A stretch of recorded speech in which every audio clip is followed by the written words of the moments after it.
शांत हो जाइए आप बढ़िया से। तो आज आप लोग पढ़ेंगे जातिगत असमानताएं।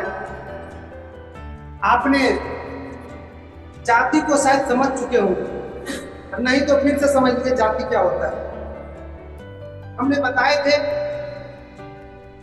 कि जाति की जो शुरुआत हुई है वह काम के आधार पर हुआ है। एक तरह के काम करने वाले लोगों को उसी के काम के अनुसार उसका जाति निश्चित कर दिया गया। जैसे जो पढ़ते लिखते थे, जो वेद आदि का अध्ययन करते थे, उसको कहा जाता था पाठक।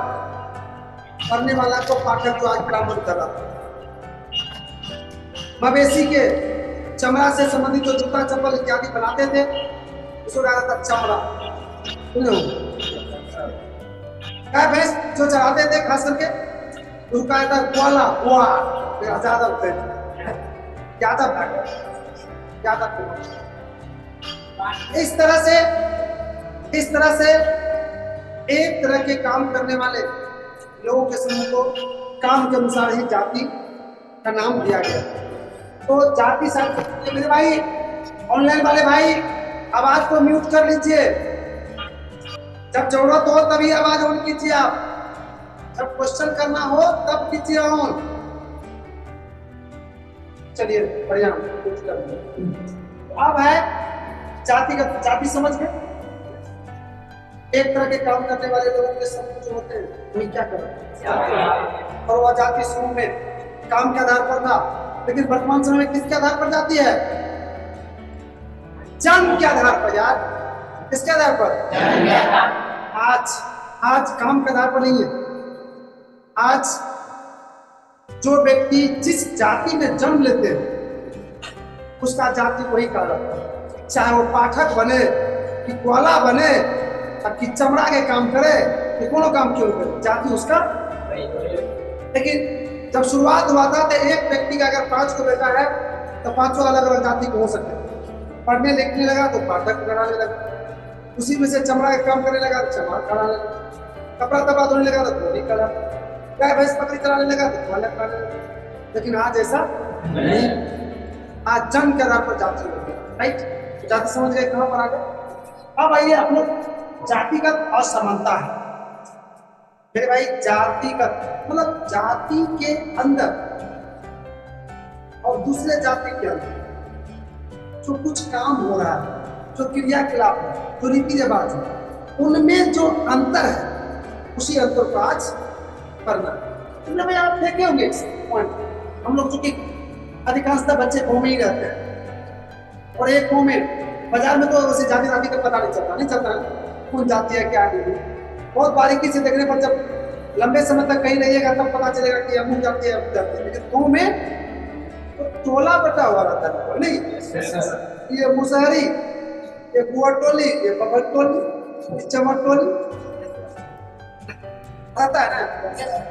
तो उसमें आप स्पष्ट रूप से असमानताएं देखे होंगे। यहाँ तक कि शादी विवाह जो होती है उसमें भी शादी विवाह करने का भी स्टाइल अलग अलग होता है। इतना ही नहीं, खाते पीते जो है उसका भी स्टाइल अलग अलग होता है। और इतना ही नहीं, उन लोग का रीति रिवाज भी में कुछ अंतर है। और यहां तक कि आप देखिएगा कि एक जाति के लोग अपने ही जाति में शादी करते आ रहे हैं। दूसरा जाति में शादी करना आज भी समाज के नजर से अच्छी बात नहीं है। भले ही सरकार नियम बनाकर सर्व जातीय विवाह की अनुमति दे दिया है। इतना ही नहीं, ये भी कहा है कि अगर जब दूसरे जाति में आप शादी करते हैं तो आपको सरकार की तरफ से पुरस्कार मिलेगा। ठीक है, लेकिन समाज इसको एक्सेप्ट नहीं करता, अभी भी नहीं कर रहा। तो देख लीजिए कि शादी तक भी अपने जाति में होता है। अगर छोटा मोटा अनुष्ठान होता है कोई, उसमें अगर भोज भात होता है तो अधिकांशतः भोज भात भी अपने ही जाति में संपन्न हो जाती है, दूसरे जाति में बहुत बड़े भोज होते हैं। वही जो मरते हैं हिंदू में, जब वो श्राद्ध होते हैं ना, तब सब तरफ पूरा बराबरना भोज, बराबरना मतलब सब जात का, नहीं तो अपना जात का जातियारी भोज तो है, दूसरा जातियारी भोज। क्या यही चीज को इसमें पढ़ना है कि कैसे जातिगत असमानता है। आपको शायद ज्ञान हो गया होगा। अब आपको परीक्षा में अगर पूछे इस टाइप के क्वेश्चन, तो आप उसके शब्द के अनुसार से जवाब दे सकते हो। जितना हम बोले हैं इसमें से पूछो, अगर लिख रहे हैं 4 लाइन 10 लाइन 50 लाइन, तो इसी का जवाब ही हो। उसको थोड़ा सुंदर से सजा लीजिए, तो इसका जवाब ही हो जाएगा।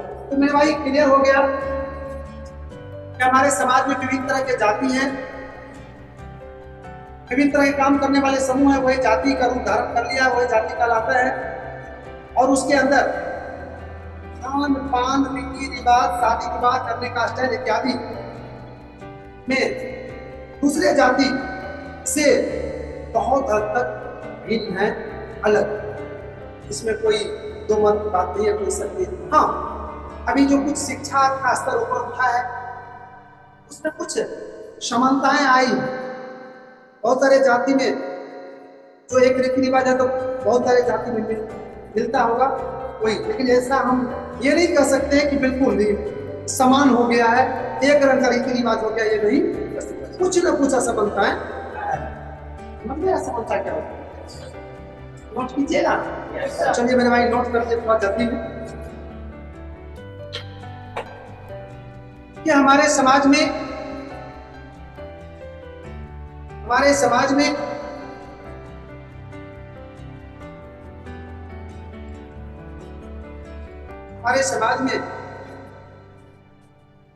कई तरह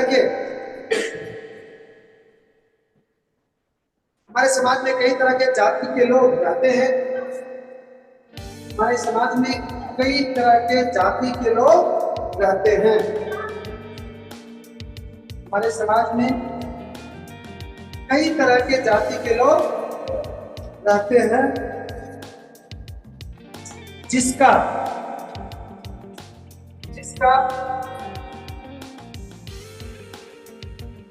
प्रारंभ से ही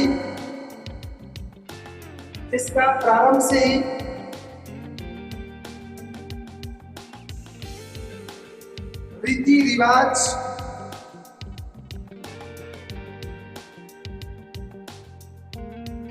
रिवाज, सोच, भाषा,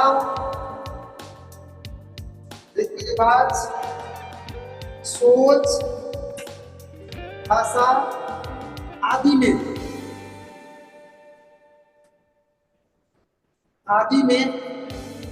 भिन्नताएं उपस्थित है। भिन्नताएं उपस्थित है।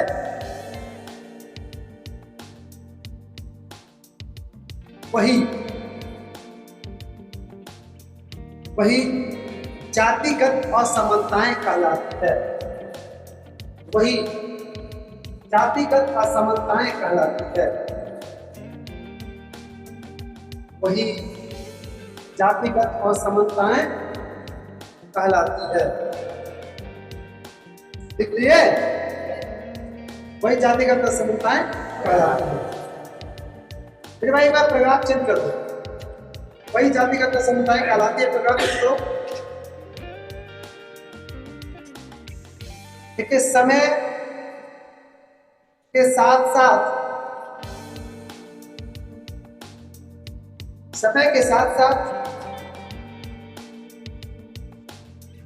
कुछ प्रथाएं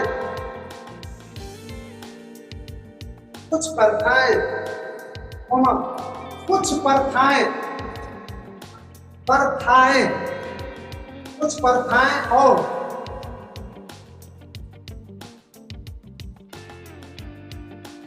कुछ क्रियाकलाप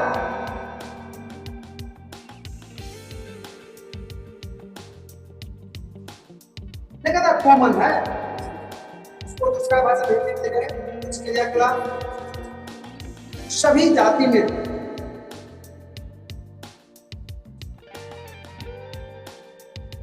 एक समान सभी जाति में एक समान होने लगा है। सभी जाति में एक समान होने लगा है, जिससे बस थोड़ा सा एक लाइन और, एक लाइन मात्र, जिससे ऐसा लगता है कि कुछ ही दिनों के बाद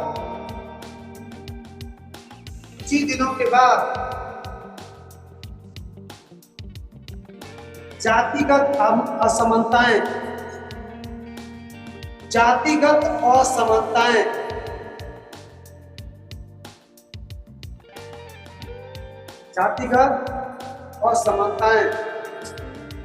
बहुत हद तक कम हो जाएगी, बहुत हद तक कम हो जाएगी।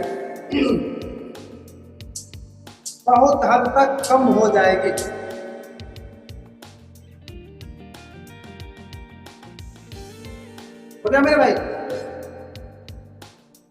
समझ गया इसको? लिख भी लिए ना? फिर से हमारी रिवाइज कर लीजिए। जातिगत असमानता अर्थात हमारे समाज में जो विभिन्न तरह के जाति हैं, उन जाति के बीच जो अंतर है, काम करने में, सोचने में, भाषा में एवं रीति रिवाज में, वही अंतर क्या कहलाते हैं? समझ गए कुछ? जातिगत असमानता क्या होती है? बताइए।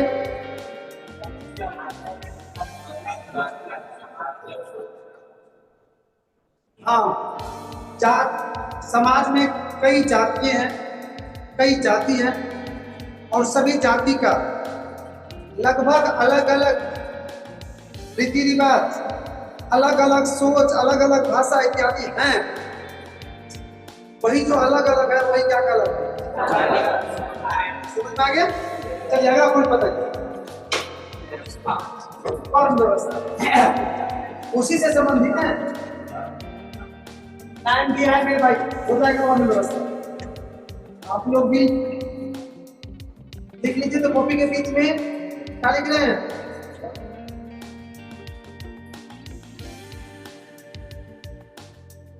वर्ण व्यवस्था सभी आदमी कॉपी के बीच में लिखेंगे। इसलिए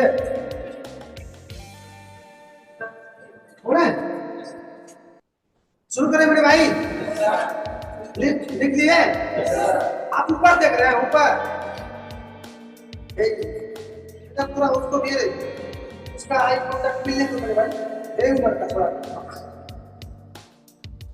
वर्ण व्यवस्था ये दूसरा टॉपिक है ना?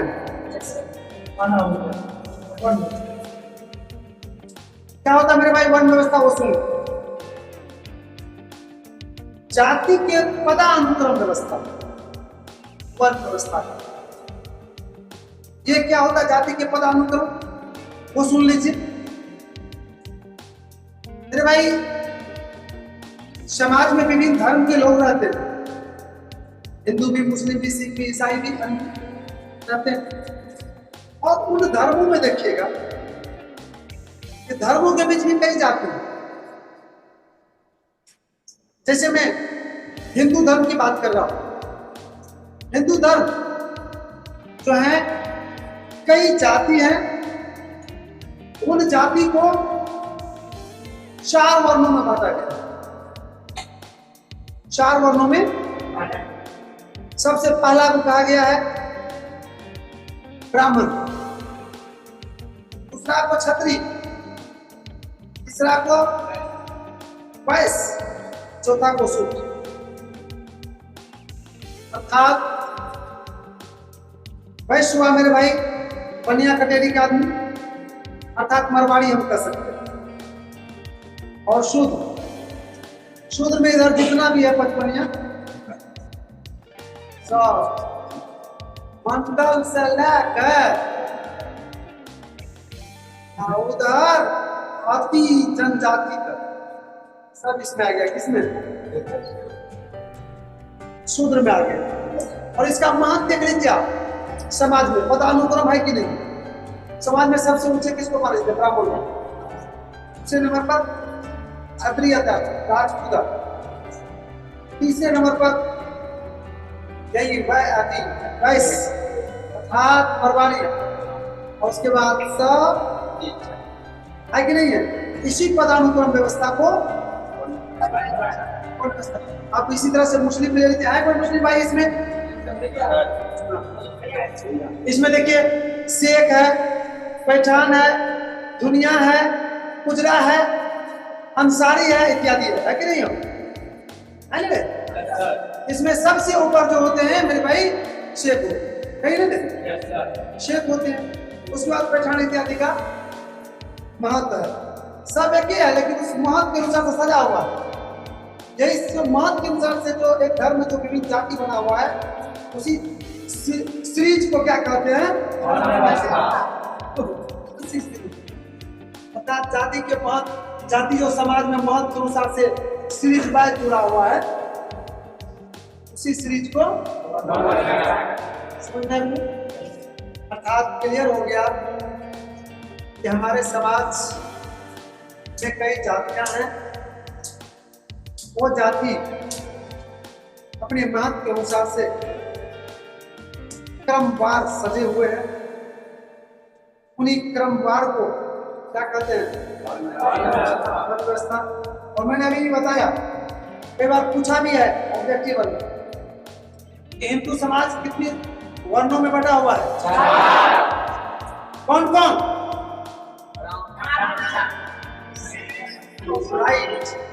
ब्राह्मण, क्षत्रिय, चार वर्णों में बटा हुआ। फिर भाई कई बार पूछता भी है, इसलिए चारों को याद रखें। और जानते हैं इसके पीछे एक कहानी भी है, वो बताते हैं, आपको याद होगा। कहानी बताते हैं कि ये जो मानव की सृष्टि क्या है। अगर मुस्लिम भाई भी अपना दूसरा कहानी बना के रखे हैं कि सबको जन्म दिया है ईश्वर अल्लाह। हिंदू इधर बना के रखा है कि सबको जन्म दिया है, नहीं विष्णु विष्णु भगवान जन्म दिया है। वो कह रहा है कि विष्णु भगवान जिसको मुंह से जन्म दिया है वो ब्राह्मण है, हाथ से जिसको दिया है वो क्षत्रिय है, जगह से जिसको दिया है वो वैसा ही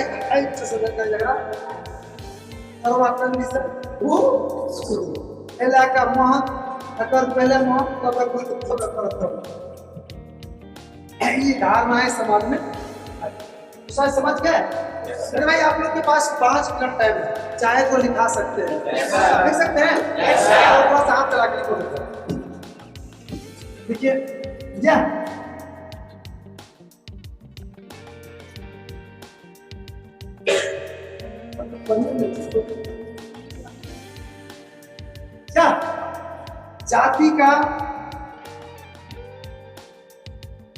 जाति का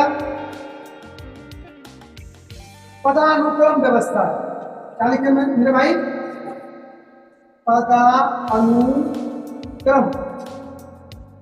व्यवस्था है। पदानुक्रम व्यवस्था है जिसमें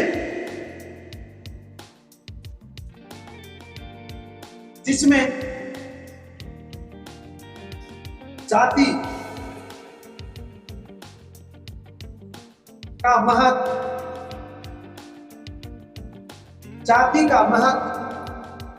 एक विशेष क्रम में होता है। जिसमें जाति का महत्व एक विशेष क्रम में होता है।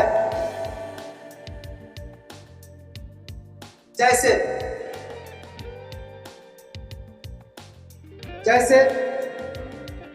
हिंदू समाज,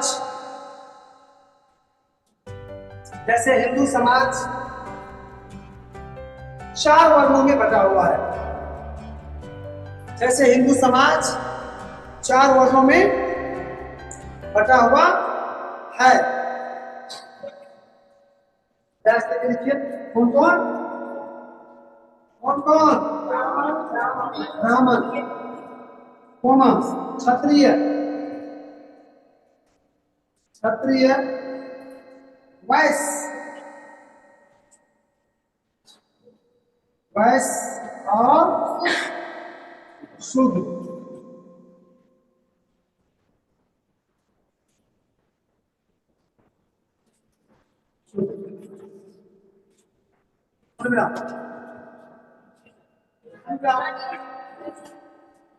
वैश्य और शूद्र। इसका महत्व किस तरह का है मेरे भाई? इसका महत्व क्रमवार है। क्रमवार मतलब समझे क्या? पहले इसका जैसे हम लिखे जिस क्रम में उस क्रम से। इसका महत्व क्रमवार है। इसका महत्व क्रमवार है।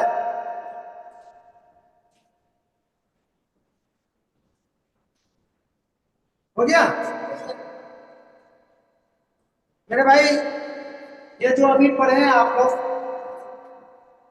ये रिकॉर्डेड वीडियो आप लोगों को 7 बजे तक 7 बजे तक YouTube पर अपलोड कर दिया। तो टाइम खत्म हो रहा है। आज की पढ़ाई को यहीं पर